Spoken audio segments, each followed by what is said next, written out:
नमस्ते, अस्सलाम वालेकुम दोस्तों, कैसे हैं। दोस्तों हमारा आज का टॉपिक है क्रिसमस कैरल, लेकिन उसमें हम थीम्स बताएंगे क्योंकि पहले हमने सिंबलिज्म भी पढ़ा है, यानी कि सिंबल्स भी पढ़ी हैं और इसकी समरी भी हम पढ़ चुके हैं। नेक्स्ट हमारा टॉपिक मोटिव पे होगा। इसमें कौन से इंपॉर्टेंट थीम्स हैं, आपको ये बड़े बड़े लफ्ज़ नज़र आ रहे हैं। इनमें क्रिसमस है, जाहिर सी बात है क्रिसमस के डे पे लिखा गया है, उसी हवाले से प्ले किया गया है, तो उसमें क्रिसमस का अहम रोल होगा। उसके बाद रिडेम्पशन है, सोशल इंजस्टिस है, सुपर नेचुरल एलिमेंट्स हैं। जाहिर सी बात है जब कोई रिलीजियस वर्क होगा तो उसमें सुपर नेचुरल एलिमेंट्स बहुत इंपॉर्टेंट होंगे, और इसमें तो चार हैं। एक मार्ले का जो है गोस्ट है, और तीन गोस्ट क्रिसमस के हवाले से हैं, पास्ट, प्रेजेंट एंड फ्यूचर के हवाले से। उसके बाद टाइनी टिम, फ्रेड एंड क्रैटचिट, ये तीनों कैरेक्टर गरीब हैं लेकिन गुडनेस और चैरिटी इन्हीं के साथ फिक्स है। उसके बाद विंटर का जो सीज़न है वो भी बहुत इम्पोर्टेंट रोल प्ले करता है क्रिसमस कैरल नामी नोवेला में। उसके बाद आपको इधर देखें, poverty, charity, time, transformation. Time का बड़ा इंपॉर्टेंट रोल है ट्रांसफॉर्मेशन में ना।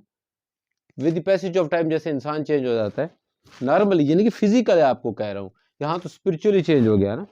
ग्रीड है, टाइम है, फैमिली एंड आइसोलेशन, और इसके साथ ही एक कोल्ड का कॉन्सेप्ट है।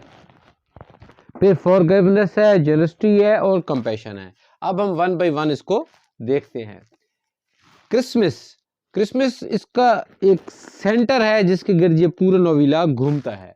क्रिसमस एक बहुत अच्छा इवेंट है क्रिश्चियनिटी में। जिस दिन जो है क्या होता है इस ड्रामे में कि प्ले शुरू हो रहा है क्रिसमस ईव से।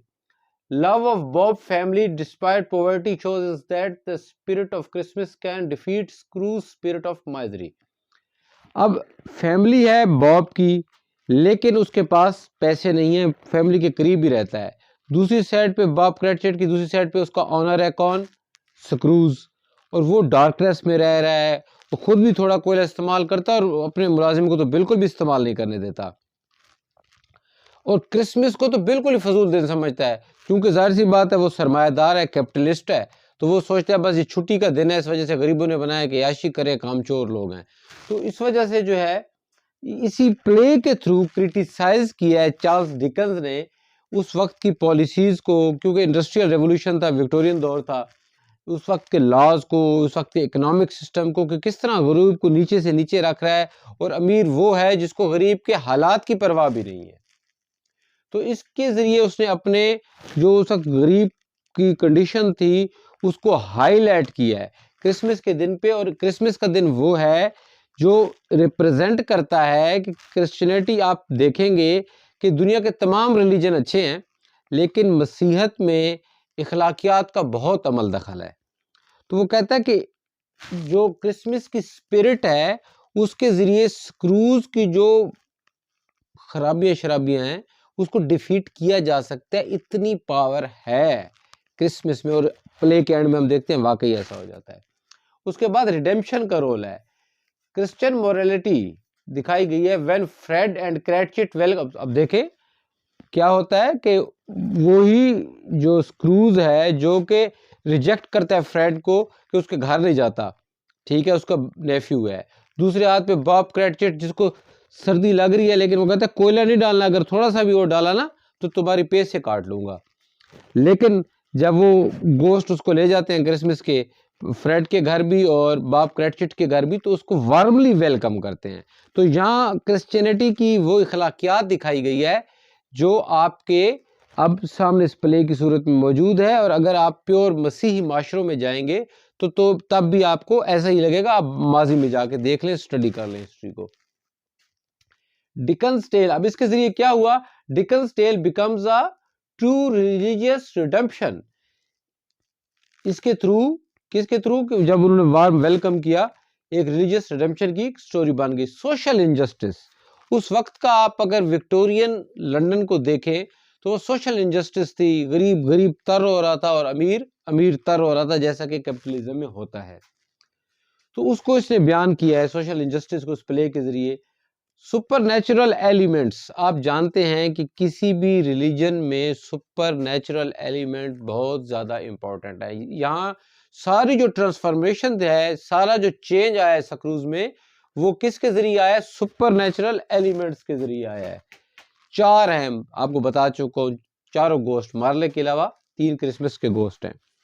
उसके बाद पॉवर्टी का आपको बता दिया कि कैसे गरीब की लाइफ होती है, लेकिन गुर्बत के साथ साथ उनके पास वक्त होता है अपनी फैमिली को देने के लिए, और वही फैमिली जो है उनके जज्बात को जो है तवाना रखती है। और जबकि आप जब देखें इसकी लाइफ, सक्रूज की लाइफ, तो उसके जज्बात ठंडे हैं। चैरिटी, 2 आते हैं लोग, बाबा कुछ दे दो चैरिटी के लिए, सक्रूज कहता है बाबा टक्का भी नहीं है। और वही सक्रूज एंड पे गोस्ट के जरिए सर चैरिटी कर रहा होता है, कहता है बहुत बड़ा टर्की लिया, और घर से भी फूड लेके जाता है, और टाइनी टिम का इलाज भी करवाता है। उसके बाद ट्रांसफॉर्मेशन, ग्रीड एंड टाइम। अच्छा, ये इंटरलिंक्ड है ना। आप टाइम को देखें, टाइम जो है बहुत ज़्यादा इंपॉर्टेंट है। की मोटिवेटर के तौर पे चार्ल्स डिकेंस इसको यूज़ किया है कि with the passage of time उसमें कैसे चेंज आता है। अब जब वो गोस्ट आ रहे हैं तो उसको माजी दिखा रहे हैं उसको। Scrooge not remember past but is physically guided through each memory. उसको कुछ भी याद नहीं है, लेकिन उसको मेमोरी के जरिए दिखाया गया, ये भी इवेंट भी हुआ बचपन में, तुम किस तरह शौक से जो है ना क्रिसमस मनाया करते थे, अब तुम नहीं मनाते। ठीक है, तो उसकी डेवलपमेंट हुई है, और फिर टाइम के थ्रू उसकी ट्रांसफॉर्मेशन भी हुई है, जब उसको फ्यूचर में लेके जाया गया है कि इस तरह तुम तनहा मर जाओगे अगर तुमने अपने दोस्त मार्ले की तरह किया। पहले मार्ले का भूत बताता है, और फिर उसको खुद उसका जो है जनाजा नजर आ जाता है, जो बिल्कुल अकेला पड़ा होता है, कोई रोने वाला नहीं होता। उसके बाद फैमिली, आइसोलेशन एंड कोल्ड, इन तीनों को इंटरलिंक्ड किया गया है। कैसे? अब अलोन रहता है, डार्कनेस में रहता है, लाइट भी नहीं इस्तेमाल करता, कोई फैंसी फैंसी कोई चीज भी इस्तेमाल नहीं करता। डार्कनेस से उस, ये भी एक सिंबल है डार्कनेस, उसकी जिंदगी की और उसकी इनर डार्कनेस दिखाई गई है। उसके बाद आप आइसोलेशन, तन्हाई में रहता है, जबकि बॉब क्रैटचिट गरीब है, कोल्ड में रहता है, उसी के अकाउंट हाउस में जहां बॉब क्रैटचिट रहता है और स्क्रूज अंगीठी जो है सेक रहा है, वहां सर्दी में रहता है। लेकिन उसकी जो family provides antidote to coldness he faced, यानी कि फेस्ड बाय बॉब क्रैटचिट, वो एंटीडोट की त्राग के तौर पे, यानी कि जहर उसके लिए कोल्डनेस है। विंटर सीजन जो यहाँ रिप्रेजेंट किया है इसने, winter portray the terrible life of the poor in Victorian England. Then और क्या करते हैं? फैमिली एंड आइसोलेशन क्या काम करती है? Poor Cratchit with family waits for dinner but he refuses as Belle refuses him.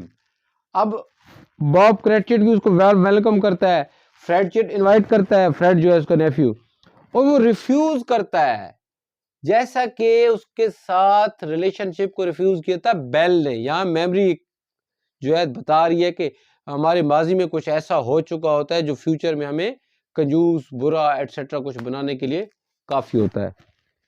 Forgiveness, forgiveness किस तरह भाई अल्लाह ताला का उसको, ये जो मैंने समझा है, आप मेरी बात से इख्तलाफ कर सकते हैं, कि फॉरगिवनेस का रास्ता खुला है। गोकेस्ट ने गलतियां की, उसकी वजह से टाइनी टिम जो है, देखें ये टाइनी टिम किधर गया? हाँ जी, टाइनी टिम जो चैरिटी और गुडनेस उनके साथ जोड़ दी गई है, जो पैरालाइज है, जब ड्रामा स्टार्ट होता है अपने वालिद के कंधों पे होता है, वो सिंपैथी की एक सिंबल है, तो वो सारा कुछ उसकी गलतियां माफ हो गई अगर वो अपने फ्यूचर को बदल ले। उसके बाद जेनेसिटी और कंपैशन है, ये भी इसके इंपॉर्टेंट थीम्स में शामिल है। तो दोस्तों हमारा आज का लेक्चर यहीं ख़त्म होता है। अगर आपने समरी के हवाले से या इसमें जो सिंबल्स हैं इस प्ले में, क्रिसमस कैरल में, उसके हवाले से हमारा लेक्चर सुनना हो तो उसका लिंक डिस्क्रिप्शन में मौजूद है। हमारे जो ट्रैवल व्लॉग्स हैं, एजुकेशनल ट्रैवल व्लॉग्स, उसका लिंक भी डिस्क्रिप्शन में मौजूद है। उसके अलावा आप चैनल पे भी देख सकते हैं, प्ले लिस्ट में भी देख सकते हैं। मुख्तलिफ मंदिरों में हम गए हैं, मुख्तलिफ सैरगाहों की हमने सैर की है, मुख्तलिफ मकामात की। और इसके अलावा जो मेरा प्योर चैनल है इसका ट्रैवल व्लॉग्स का, ट्रैवल फॉर लव, उसका लिंक भी डिस्क्रिप्शन में मौजूद है।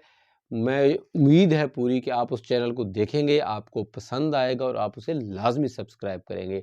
लाइक और डिसलाइक करना आप पे है, और कमेंट करके अपनी ओपिनियन दीजिएगा कि इस लेक्चर को मैं किस तरह बेहतर करूं और ट्रैवल व्लॉग्स को भी मैं किस तरह बेहतर कर सकता हूं। नेक्स्ट लेक्चर तक के लिए इजाज़त दीजिए। अल्लाह ने के बाद।